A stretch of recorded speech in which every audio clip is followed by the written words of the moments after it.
আজকে একটি নতুন ভিডিও নিয়ে উপস্থিত হলাম। সেটি হলো আজকে 15ই আগস্ট, সেই মহান শোক দিবস বা কোনো এক দলের জন্মবার্ষিকী।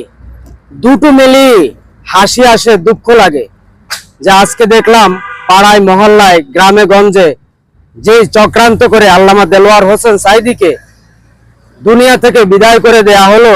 আজকে সেই আল্লামা দেলোয়ার হোসেন সাঈদীর মাহফিল গ্রামে গঞ্জে বিভিন্ন স্থানে 15ই আগস্ট উপলক্ষে লোকজন তার মাহফিলই শুনছে।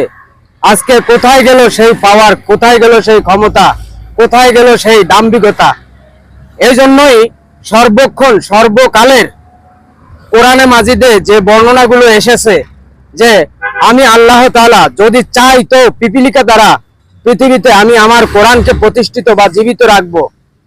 আজকে আপনারা টুটিফাটি কিছু ক্ষমতা পেয়ে যেভাবে উত্তেজিত হয়ে যান, মানুষের উপরে জুলুম করা শুরু করেন, আজকে আপনাদের ক্ষমতা কোথায়?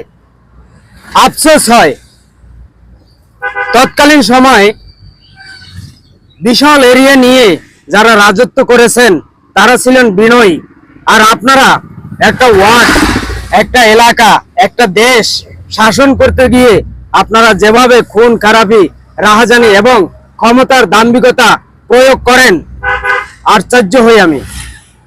আসলে সব সময় মনে রাখতে হবে যে আপনারা কিছুই করতে পারেন না, আল্লাহ সব কিছু করতে পারে। পৃথিবীর শুরু থেকে অনেক দাম্ভিকতার লোক পৃথিবীতে আসছে এবং চলে গেছে, কেউ কিন্তু পৃথিবীতে চিরদিন থাকতে পারেনি। আপনি আমিও থাকতে পারবো না। তা আসেন সবাই বিনয়ী হই এবং সর্বোচ্চ কোরআন হাদিসের দৃষ্টিকোণ থেকে যতটুকু সম্ভব মানুষকে সম্মান করতে শিখি, সম্মান দিয়ে চলি, নিজে সৎ পথে চলি, অন্যকে সৎ পথে চলার উপদেশ দেই। ধন্যবাদ। ভিডিওটি ভালো লাগলে লাইক কমেন্ট করে শেয়ার করে ছড়িয়ে দিবেন জনতার মাঝে, যেন সবাই এই ভিডিওটি দ্বারা শিক্ষা অর্জন করতে পারে। আসসালামু আলাইকুম।